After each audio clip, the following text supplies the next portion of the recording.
साथियों, ATN super class Gorakhpur में आप लोग का स्वागत है। साथियों, जो ऑर्डर आया है उसके बारे में विश्लेषण कर रहे हैं, तो वीडियो जरूर अंत तक देखिए, तभी आपको पता चलेगा कि आखिर में हुआ क्या, सच्चाई क्या है।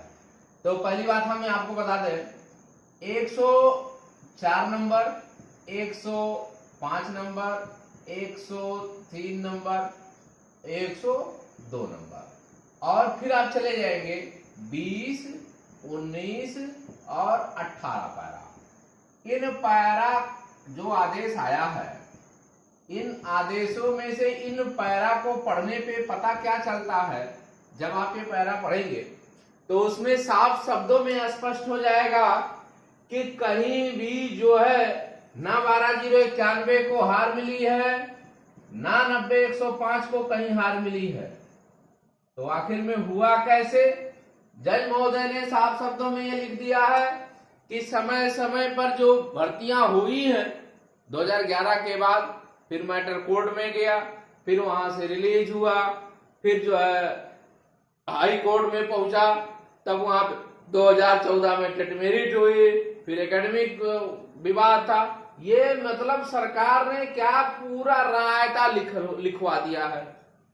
और अंत में उन्होंने एक ही शब्द कहा, जो जदुई आंकड़े की बात हो रही है कोर्ट में, एक जदुई आंकड़े की बात चल रही थी कि आखिर में जो जदुई आंकड़ा था वो कैसे पार हो गया। जैसे जो 43,000 था, फिर उसके बाद जो है 15,008 की सीट आती है, इनको जोड़ने के बाद कैसे ये जो है 66,000 हो गया बिना 12,091 को भरे हुए। तो ये अभी भी सरकार नहीं प्रूव कर पा रही है। सरकार बार बार ये कह रही है कि हमने जिले की कट ऑफ निकाली और जिले के कट ऑफ में ये लोग नहीं आ रहे थे, बाहर से लोग आ गए। तब आपके पास जब आपने ये उस समय प्रस्तुत किया सुप्रीम कोर्ट में, तो किस आधार पे आपने प्रस्तुत कर दिया कि जो है उस समय यही हाईएस्ट मेरिट थे, बाद में कोई था ही नहीं। उसमें यही विकृति आ जा रही है कि आखिर में पहले बात ये प्रूव तो करें, लेकिन ये प्रूव करने के लिए कोई तैयार नहीं है। जज महोदय तैयार थे। जज महोदय साफ साफ शब्दों में उन्होंने एक ही जो है पैरा 103 और 104 में साफ साफ शब्दों में लिखा हुआ है। 104 में, पैरा 104 में लिखा है कि 13 वर्ष हो गए। अब ये बताइए, यदि कोई 13 वर्ष हो जाए तो क्या उसको न्याय नहीं मिलेगा? अब आप न्याय प्रणाली की, भारत की व्यवस्था को आप जानते हैं।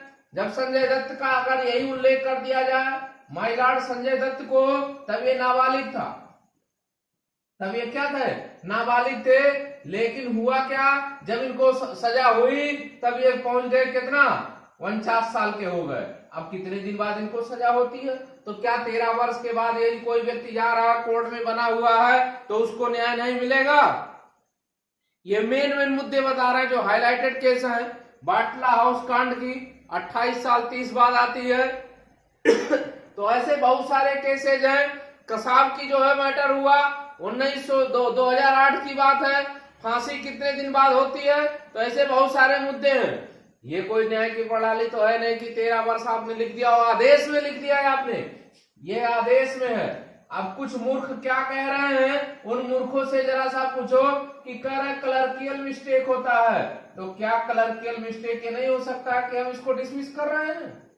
इनके आधार पे जब लिख दे रहा 13 वर्ष हो गए, इसके आधार पे आपको डिसमिस किया जा रहा है, और सेम मैटर पे लिख रहे हैं जिस आधार पे 12,091 को डिसमिस किया जा रहा है, उसी आधार पे 90,105 दोनों को डिसमिस हम कर रहे हैं। साफ शब्दों में आदेश में लिखा है, जिस आधार पे 12,091 को डिसमिस कर रहे हैं, उसी आधार पे 90,105 को डिसमिस हम कर रहे हैं। सेम आधार पे हम दोनों को डिसमिस कर रहे हैं। अब आप ये बताइए, एक तरफ आप जो है पैरा 21 में लिखते हैं कि 19 और 21 मिला करके दोनों में लिख देते हैं कि नहीं, यहाँ पे जो 90,105 के लोग थे वो लोग कह रहे हैं कि हाईएस्ट मेरिट मेरी है। ये लिखा हुआ है आदेश में, आदेश में लिखा है हायर मेरिट है, फिर भी हमको सम्मिलित नहीं किया गया। और एक तरफ आप लिख रहे हो कि आखिर में सम्मिलित न होने से सीटें चली कहाँ गई। आप कुछ मौन धारण कर लेते हो। हाईएस्ट मेरिट है, इस लिस्ट में नहीं है, फिर आप खारिज कैसे कर दिए?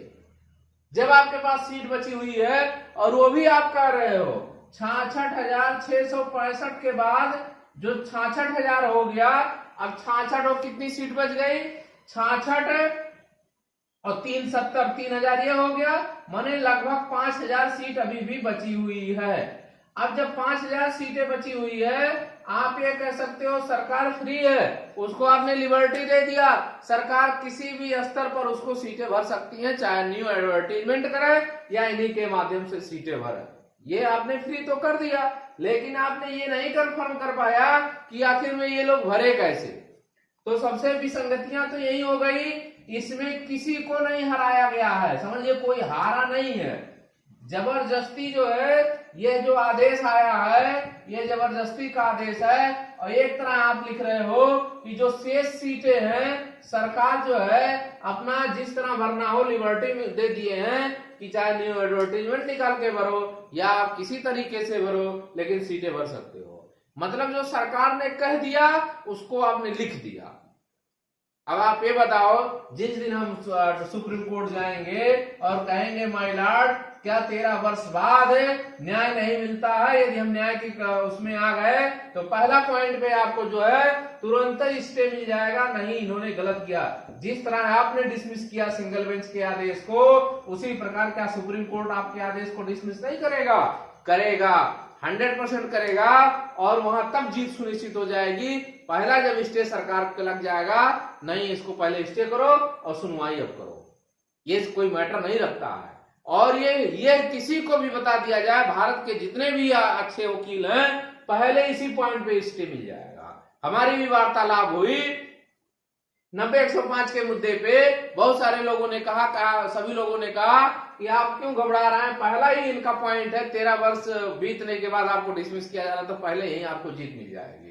तो किसी को कोई घबराने की जरूरत नहीं है। 90-105 के मुद्दे पे हमारे जब खरे साहब चले गए हुए थे, जब खरे साहब ने बहस किया कि हाईएस्ट मेरिट है, तभी उन लोगों को लग गया था, जज महोदय को लगा था कि कहीं ना कहीं सरकार इसमें फंसती नजर आ रही है, क्योंकि एक तरफ कह रहे हो कि भर्ती कर लिए और एक तरफ यहाँ पे आ रहा कि हाईएस्ट मेरिट है और एक तरफ यहाँ आ रहा कि जो लिस्ट भी बची हुई है। जब हाईएस्ट मेरिट वाले भी बचे हुए हैं आपके पास, अब आप विसंगतियां सोचिए कि यहाँ हायर मेरिट भी बचा हुआ है आपके पास और यहाँ 12,091 की भी लोग बचे हुए हैं। माने 90-105 के लोग भी नौकरी नहीं पाए और 12,091 के लोग भी नौकरी नहीं पाए, तो आखिर में लोग आए कहां से, कौन से लोग थे जो चले यहाँ से पहुंच गए? तो कहीं ना कहीं ये दिक्कत है। और उसमें वो भी लिखा है जो आपका एडवर्टीजमेंट था, उसमें सब सरकार ने सचिव का आदेश है कि आप हम फ्री किए हुए थे, तो फ्री किए हुए थे तो हमने काउंसलिंग कराया, तो हमारी नौकरी क्यों नहीं लगी? सबसे बड़ी प्रॉब्लम है, इनको तो आपने छोड़ दिया, चलो उनको छोड़ दिए, लेकिन जब हाईएस्ट मेरिट हम ऑलरेडी बैठे हुए थे, आप एडवर्टीजमेंट ने निकाला कि आप आइए, हमने काउंसलिंग कराया, तो हमको भी तो नहीं दिए आपने, किसको दे दिया है आपने? हम तो काउंसिल करा के बैठे हुए हैं। तो कहीं ना कहीं सरकार फंस रही है, जीत सुनिश्चित है। तो सभी साथियों से कहना चाहते हैं 90-105 जो हाईएस्ट मेरिट है वो भी एकदम आप मान के चले कि अगर इनको कुछ करती है तो आपको भी करेगी, 100% करेगी और सुप्रीम कोर्ट से जीत सुनिश्चित हो जाएगी।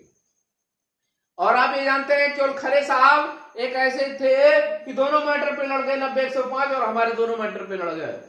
अब सीनियर की हमारी व्यवस्था सुप्रीम कोर्ट में हो चुकी है, हमारी वार्तालाप भी हो गई है। 90-105 के मैटर पे मेरे पास हमेशा सीनियर जाएंगे और 90-105 को जो हाईएस्ट मेरिट है उनको जीत सुनिश्चित है, उनको नौकरी मिलेगी। यदि इनको रास्ता कुछ भी देते हैं, अगर ये प्रूफ नहीं कर पाएंगे कि हमारे पास सीट भरी कैसे, तो आपको भी नौकरी मिलेगी, 100% नौकरी मिलेगी। तो जुड़ने के लिए व्हाट्सएप मेरा रहेगा, व्हाट्सएप नंबर पे है, कॉलिंग नंबर है, जरूर आप देखिए और जरूर जुड़िए तथा वीडियो को शेयर करें, सब्सक्राइब